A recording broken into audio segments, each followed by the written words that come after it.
Come on, let's go and discover something. Old Dog Docos on the telly.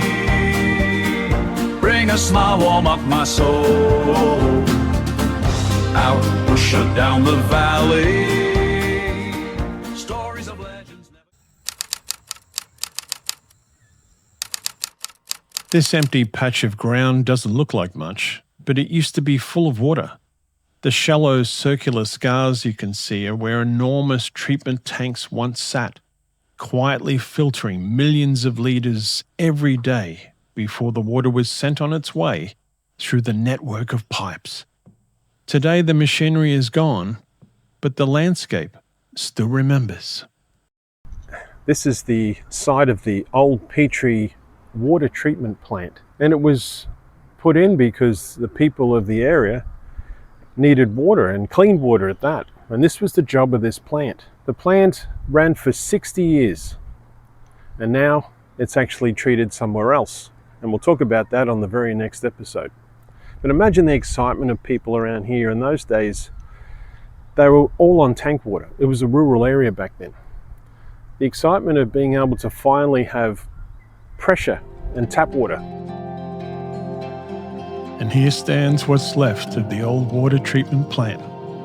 It was never meant to be admired, never designed to be photographed. Its job was simple: take raw water and make it safe, day after day, year after year. And it did its job for 60 years. This truly is a testament to days gone. And now its job is completely changed. It stands as a communication tower instead of a water tower. Now we're off to the site that was once the Australian paper mill in Petrie.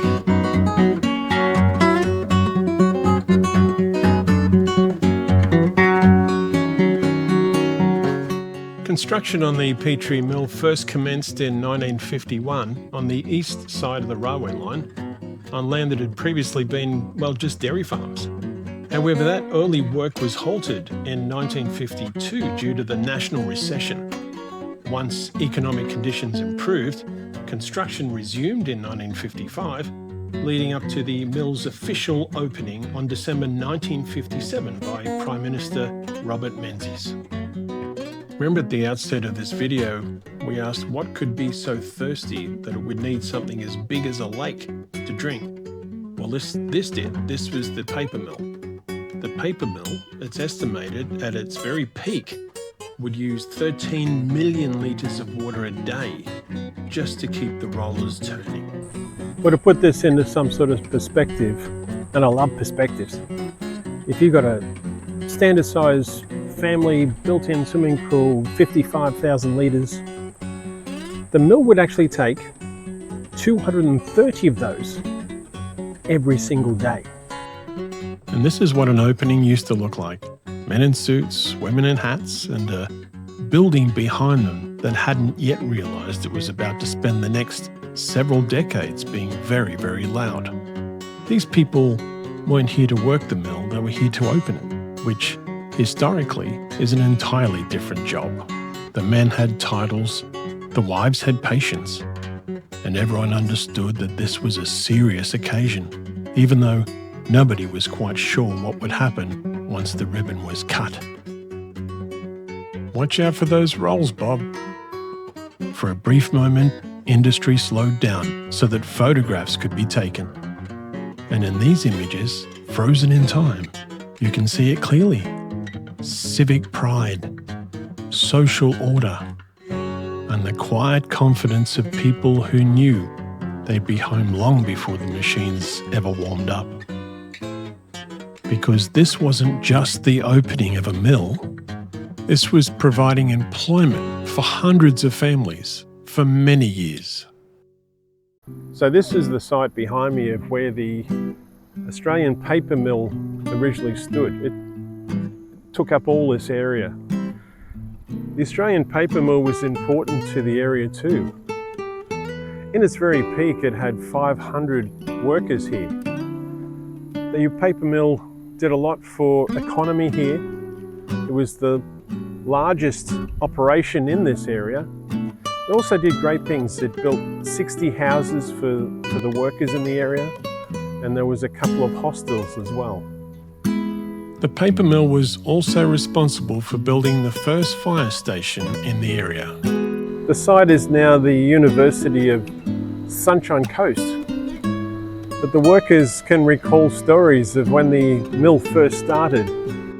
Early records suggest that workers at the Petrie paper mill spent part of their day removing small fish from the water that was coming in for Kurwongbah in the Pine River, because nothing ruins a sheet of fine paper faster than discovering it once had gills. Before the water ever reached the machinery, it had to be screened and filtered purely to stop leaves, debris, aquatic life from joining the production line. And that, right there, is how the Petrie filtration and water purification plant came to be. So apart from the housing that the APM had put up for the workers, it was also a very handy spot for everyone. If you didn't live in the area, right next to us was Petrie train station.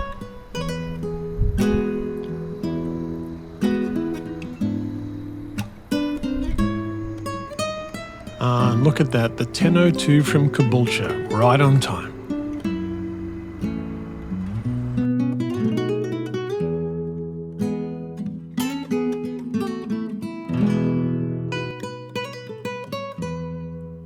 And this seemingly small, insignificant building played a bigger part than we could have imagined.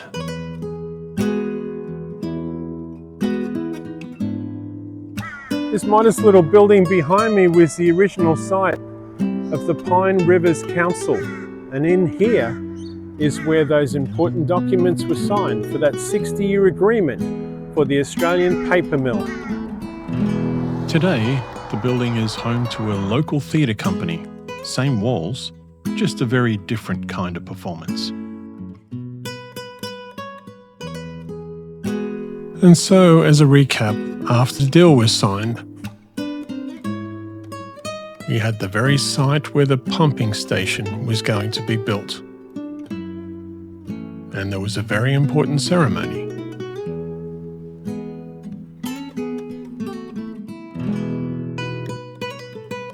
The work on the pump station started.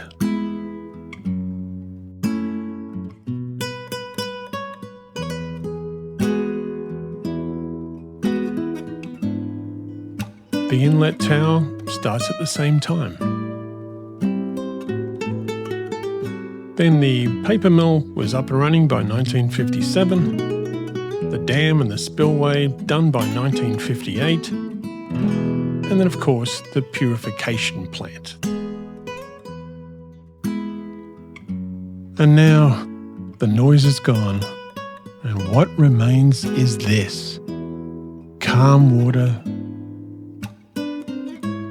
long reflections, and a landscape that wasn't simply discovered, it was shaped for a reason and planned. And so as the region changed, it became clear that one lake was no longer going to carry the weight of what lay ahead. So attention turned downstream to a bigger valley and to a much bigger idea. Next time, on Old Dog Docos, they didn't just build a dam, they reshaped a landscape on our next episode. Hey, thanks for joining us. See you on the next adventure. Old Dog Docos on the telly. Bring a smile, warm up my soul.